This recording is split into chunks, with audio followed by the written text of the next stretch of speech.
vamos a empezar ya dejando el lado de la UMA y vamos a entrar únicamente a hacer mención de cuáles son las reformas que se modificaron para este año 2026. Mi estimado amigo, uso de la palabra para que entres en esa parte. Claro que sí, Daniel. Gracias, te agradezco la explicación.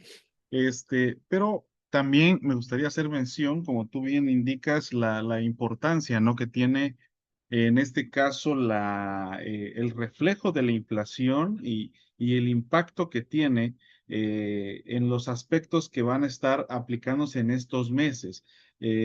Una opción muy habitual que se practica es el tema que en la práctica habitual que tenemos en cuestión del manejo de empresas, personas morales, este impacto lo vemos reflejado en un mecanismo que se le conoce como ajuste anual por inflación. Esto se ve impactado literalmente en aquellas empresas que son empresas morales. Entonces, el impacto como tal de la inflación vino a impactar este año en muchas cuestiones. Una de ellas, como bien menciona Daniel, es el tema de la UMA. Otra de ellas es estos ingresos fictos que vamos a tener o deducciones fictas que vamos a tener al momento de aplicar o a realizar en este caso el ajuste anual por inflación. Y también va de la mano los nuevos o las nuevas tarifas, amigo, que tenemos para este año, según el anexo 8, las modificaciones que habieron y que están actualmente ya están impactando el cálculo y la generación de retenciones para aquellos que son asalariados, ¿no? En su momento tal vez no lo llegamos a concretar con cálculos, pero sí vamos a hacer mención de lo correspondiente, en donde vamos a ver el impacto que tiene. ¿Cómo es que la aplicación de una tarifa del año 2025 a una tarifa del año 2026 tuvimos una reducción, en este caso, en la aplicación de una retención? Y como bien hizo mención Daniel en la tablita anterior, de conformidad a lo que nos indica en este caso el artículo 93 de la ley del ISR, donde nos indica las diferentes opciones que tienen estas personas del régimen de sueldos y salarios, en donde vamos a nosotros a poder identificar y dónde se aplica cada una de estas exenciones. Obviamente aquí el artículo 93 abarca las exenciones de todos los regímenes de las personas físicas, pero concretado en esta parte, quiero hacerles mención que actualmente y haciendo hincapié en ese punto que mencionó Daniel, en donde tenemos que diferenciar la aplicación de una UMA que aún está vigente para este año, para efectos del mes de enero únicamente, y dónde lo vamos a ver reflejado. Como ustedes saben, en el mes de enero nosotros tenemos algunos días inhábiles, ¿no? Entonces, esos días inhábiles, al momento de que un patrón paga la nómina de ese día, este día como tal puede reflejarse, puede impactarse al momento de representar que este monto que se paga extra, que en este caso es 3 veces el salario de ese día, es decir, el salario que se gana más el doble del salario,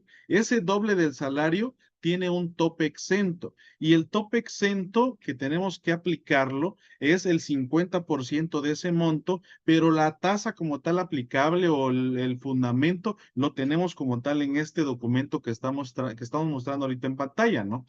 Este es el impacto que va a tener y lo que tenemos que aplicar. ¿Por qué les comento esto? Porque adicionalmente de ese 50% tenemos otro tope y el tope son 5 UMAS aplicadas como tal en ese periodo. Entonces, las UMAS que se tienen que aplicar para el cálculo del mes de enero deben de ser la UMA del año 2025, para que no se confundan al momento de hacer este cálculo, porque como bien se sabe, la primera quincena de enero ya se pagó.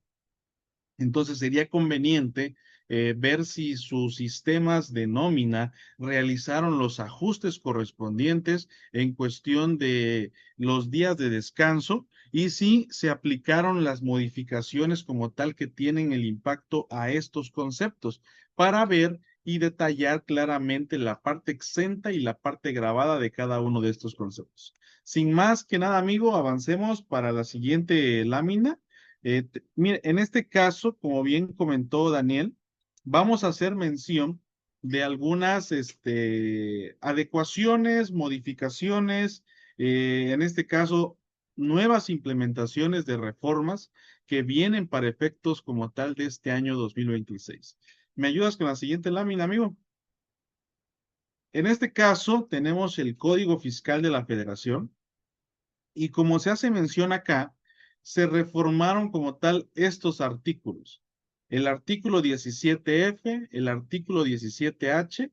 Obviamente acá, para que nosotros sepamos de qué trata cada uno de ellos, pues nos tenemos que ir al fundamento, a la ley, ¿no? Nada más se les va a hacer mención que en este caso, para efectos de las reformas, fueron aproximadamente, si no me mal recuerdo, 20 reformas que tuvo la parte del Código Fiscal de la Federación y los diferentes argumentos que se tienen para el impacto que va a tener al momento de referenciarlo a la sociedad en particular en el aspecto fiscal, ¿no? También tenemos el artículo 29A en su cuarto párrafo, que en su más adelante lo vamos a tocar también, el artículo 36, el artículo 42, creo que ahí se movió Daniel.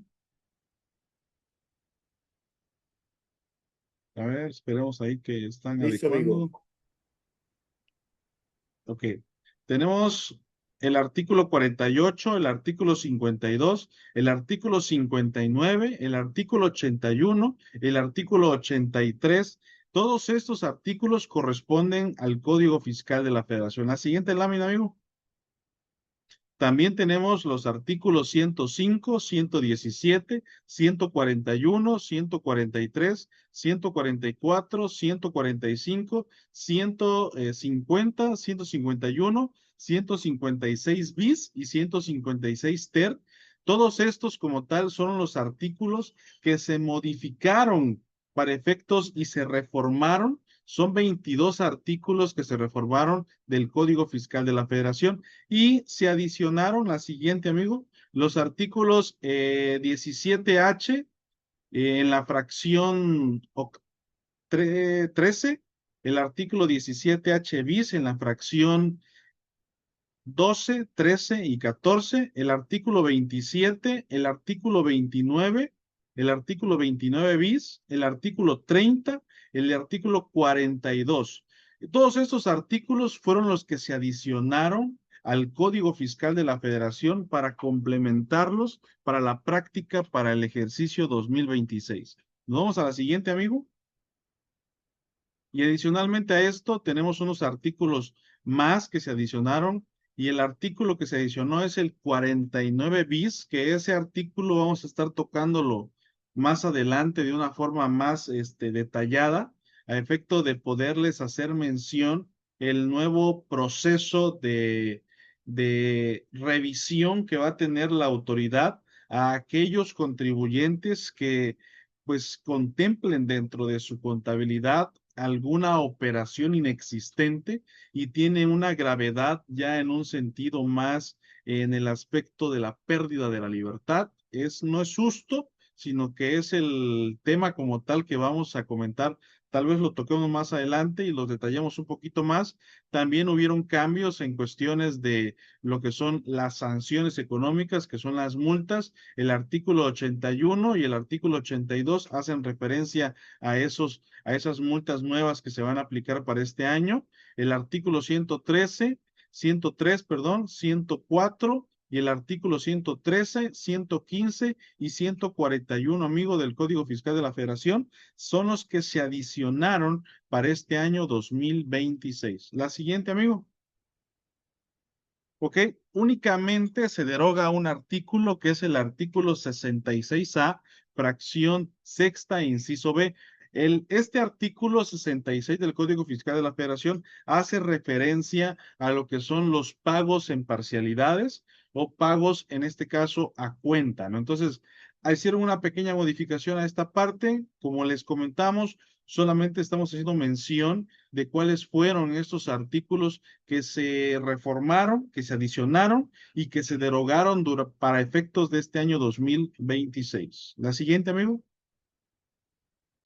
cosas importantes, creo que son muy, hay que tenerlos en cuenta que no solamente la autoridad legisla en base a lo que son las leyes, en este caso el Código Fiscal de la Federación, también utilizan lo que es, en este caso, la Ley de Ingresos de la Federación, que en su momento Daniel les hizo mención dónde encontrar la exposición de motivos, dónde encontrar esos criterios por los cuales la autoridad se basa al momento de realizar como tal este presupuesto de ingreso, pero adicionalmente a esto, también hacerles mención que durante esa ley como tal hace hincapié en algunos artículos que los tenemos que tener en el radar a efecto de poder tener alguna opción adicional de beneficios. En este caso, queremos hacer mención del artículo número 11 de la Ley de Ingreso, que en este caso habla acerca de las prórrogas por pagos de créditos fiscales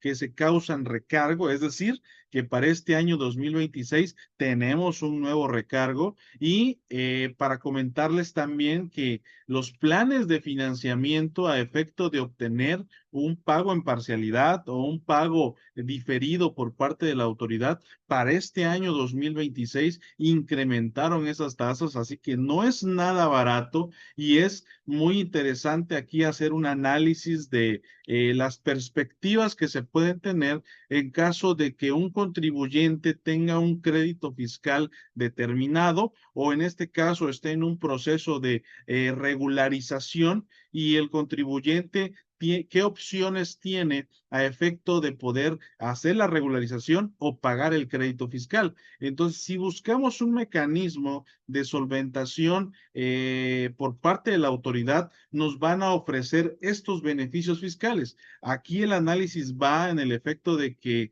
si qué me conviene más a mí como contribuyente para el entero de estos impuestos. Y estos artículos que estamos mencionando son para esos efectos, para hacer estos análisis. También nos hace mención que el artículo 19, que dice que durante el ejercicio 2026, las personas contribuyentes a las que se le impondrán multas por infracciones derivadas de incumplimiento de obligaciones fiscales distintas a las de pago. Esta es una opción porque la autoridad está otorgando en este caso algunos estímulos, algunos beneficios en el efecto de que los contribuyentes tengan este tipo de multas. ¿De qué tipo de multas estamos hablando? Multas de forma por incumplimiento en las obligaciones fiscales, multas en este caso de fondo que se derivan prácticamente del impuesto propio, es decir, la autoridad por el hecho de que tú no pagues el impuesto, te impone una multa, que esta multa puede llegar desde un 50% hasta un 55% del monto del impuesto no pagado en el momento en el que se debió de haber hecho el pago correspondiente. Adicionalmente a eso, también tenemos multas de agravantes, que estas multas de agravantes son en el momento en el que la autoridad fiscal nos hace la revisión, nos hace una auditoría y detecta que utilizamos una mala práctica o utilizamos de forma indebida como tal algo.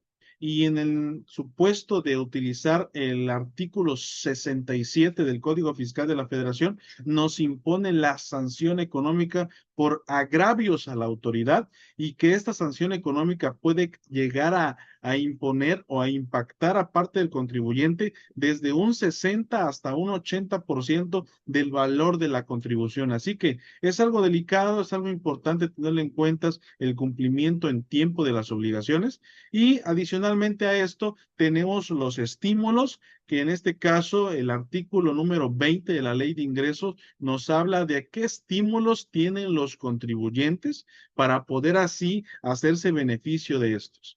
También tenemos el artículo 24, que durante el ejercicio 2026, la tasa de retención anual a que se refiere el artículo 54 hace referencia en este caso a las retenciones que nos hacen los bancos por tener inversiones ahí. En este año cambió y se modificó esa tasa de retención. En este caso será del 0,90%. Y también tenemos aquí, amigo, lo que es el artículo 25 para los efectos del impuesto sobre la renta y el impuesto de valor agregado. De recomendación a las personas que estamos aquí en el chat, les recomiendo que lean este artículo. el artículo 25. Este artículo 25 hace mención de ciertas pautas y ciertas modificaciones que no vienen directamente en la ley del ISR, que no vienen directamente en la ley del IVA, pero que como se publicaron directamente en la ley de ingreso, tiene su impacto y tenemos que acatarnos a estos mecanismos. Entonces, hay modificaciones en algunas cuestiones, en cuestión de seguros, en el tema del IVA, hay algunas modificaciones por ahí. Entonces, sería interesante analizarlo en su momento, amigo, en una otra sesión que tengamos en cuestión de reformas, podemos detallar de forma minuciosa en estos nuevos mecanismos que va a utilizar la autoridad. La siguiente lámina, amigo. Creo que sí, amigo. Sí. Y en este caso tenemos por último lo que es un transitorio que respecto a la ley de ingresos, el año pasado teníamos el mismo estímulo, pero aplicaba únicamente para aquellos contribuyentes que tenían un ingreso de hasta lo que son 35 millones. Este año la autoridad hizo el incremento y subió el monto de contribuyentes hasta aquellos que tienen lo que son 300 millones de pesos.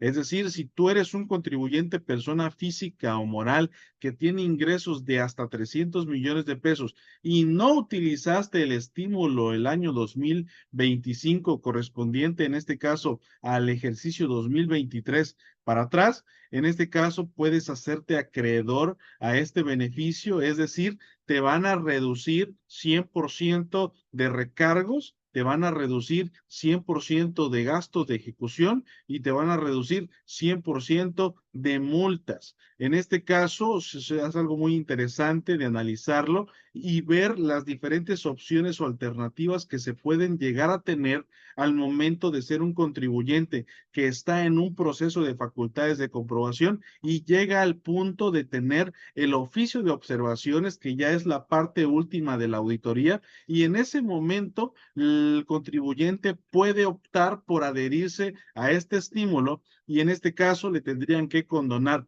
recargos, le tendrían que reducir, perdón, le tendrían que reducir recargos, reducir en este caso gastos de ejecución que no van a existir todavía y las multas impuestas directamente por la auditoría quedarían nula y solamente se concentraría en este caso en el pago del puro impuesto.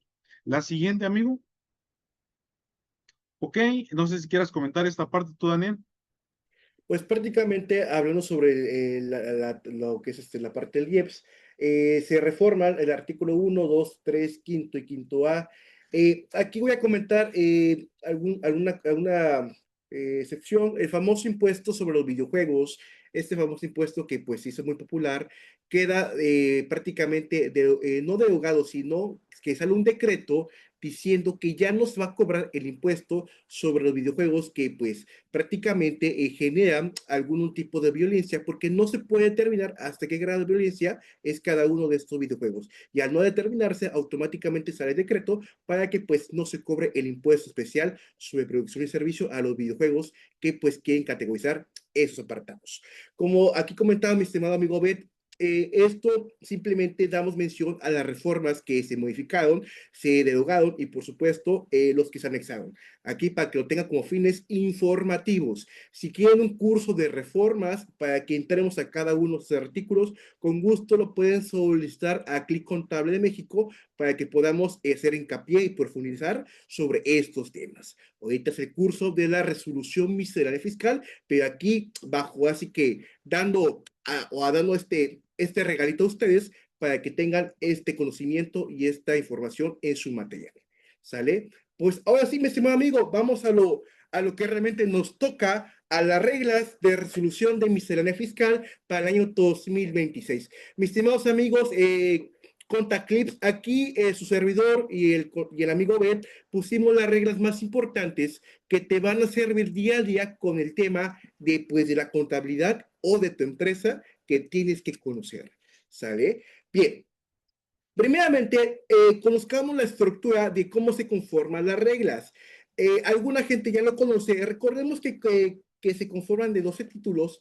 Número 1, disposiciones generales. Número 2, Código Fiscal de la Federación. 3, y SR, 4 IVA, 5 IEPS, y así se va hasta el número 12, que es la prestación de servicios digitales. Un ejemplo, si yo o su servidor llega a decir la regla 2.1 o 2.7, inicia con 2, o sea que me refiero a una regla conforme Código Fiscal de la Federación. Si digo la regla 3 punto y tanto, la 3 me refiero que es una regla del impuesto sobre la renta. ¿Sale? Si digo conforme la regla 1.1, disposiciones generales. ¿Sale, mis estimados amigos? Para que lo tengan como conocimiento.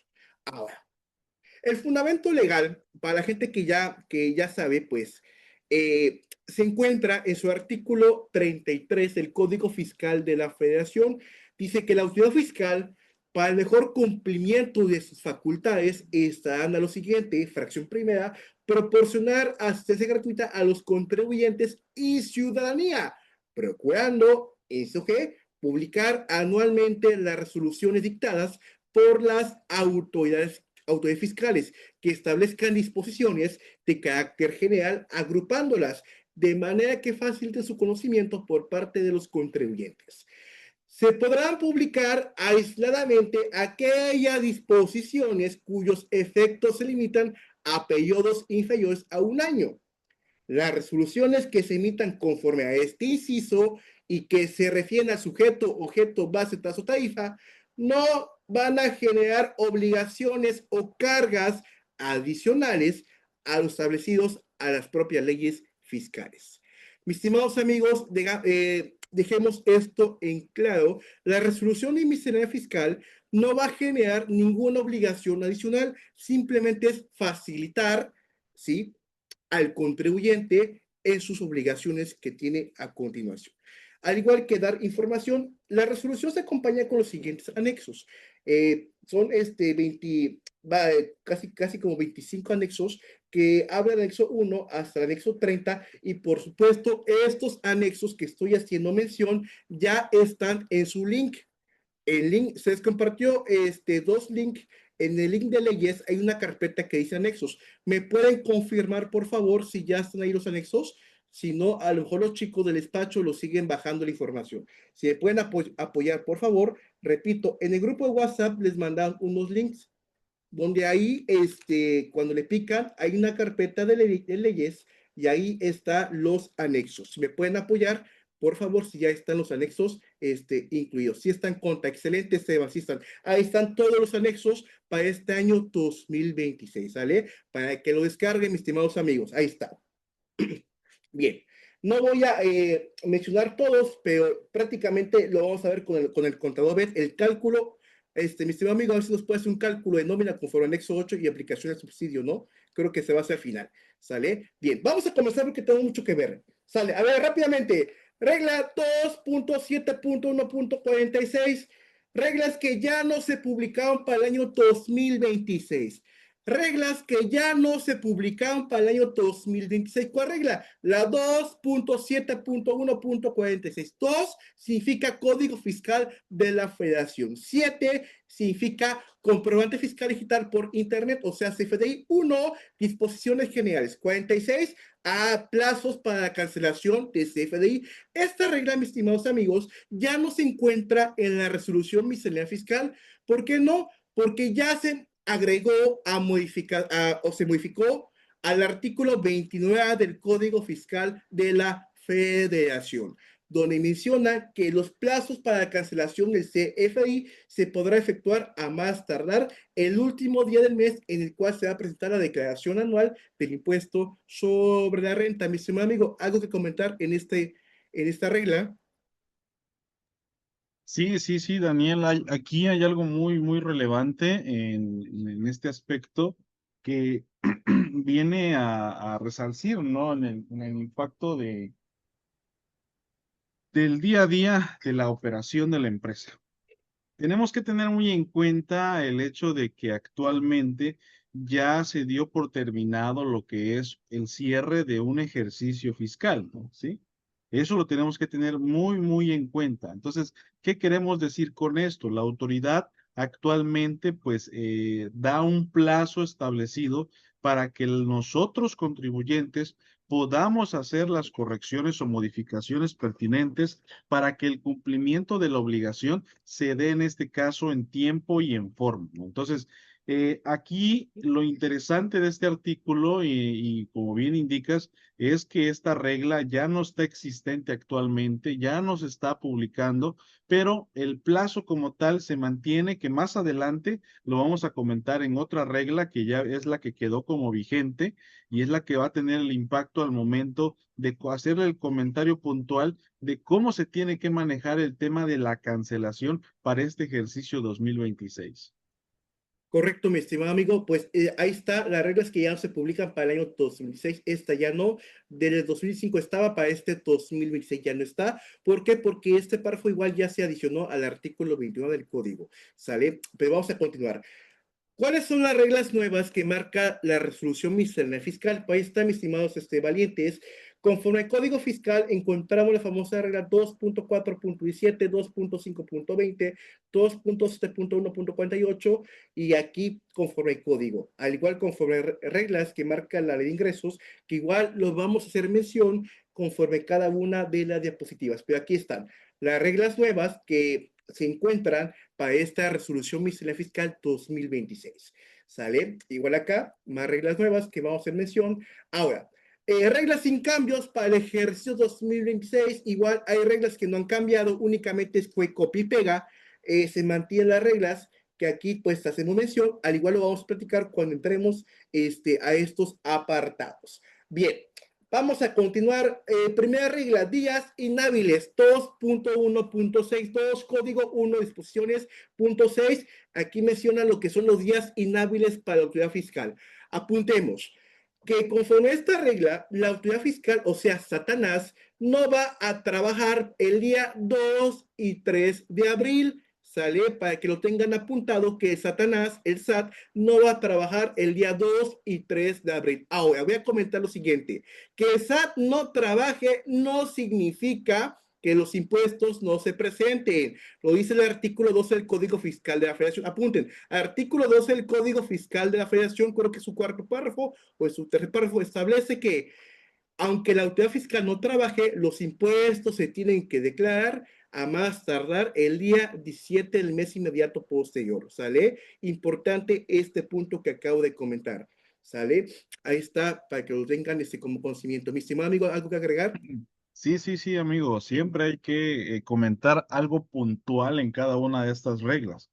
Lo esencial aquí, estimados compañeros que están acá presentes, es tener en cuenta el cómputo de plazos. ¿Por qué es importante esto? Tal vez no tenga la relevancia, no tenga el impacto. Esto lo vamos a ver reflejado cuando estemos en un problemas de cómputo de plazos en cuestiones ya administrativas, es decir, cuando se considera efectivamente notificado un documento, cuándo entra su vigencia de este cómputo, y es ahí lo importante. ¿Por qué? Porque si nosotros tomamos en cuenta que lo que nos dice el último párrafo de esta regla es que estas fechas que estamos haciendo mención no se consideran dentro de estos plazos. Es decir, si, por ejemplo, yo me encontrara en mi casa, en mi domicilio fiscal o en mi oficina, un día 2 de abril y resulta que llega un notificador a tocarte tu puerta y te llega a decir, oye, te vengo a notificar un documento. La pregunta sería aquí, o lo interesante, ¿se recibe el documento o no se recibe el documento? Entonces, no sé qué opinen ustedes, no sé si les quedó ahí la duda al respecto de lo que les acabo de comentar. La respuesta correcta a la situación que les acabo de comentar es, en la práctica habitual y en el tenor de idea de tener un buen asesor en esta parte, el cuestionamiento es que acepten la notificación. ¿Por qué? Porque como tal es una práctica indebida por parte de la autoridad y por el hecho de que me llegó a notificar en un día que no es hábil para ellos, esa notificación no tiene ningún efecto fiscal, no tiene ningún impacto y no te va a, en este caso, a dañar, no te va no va a tener ninguna significancia y al momento en el que la autoridad le dé el seguimiento a ese mismo proceso, todo el procedimiento.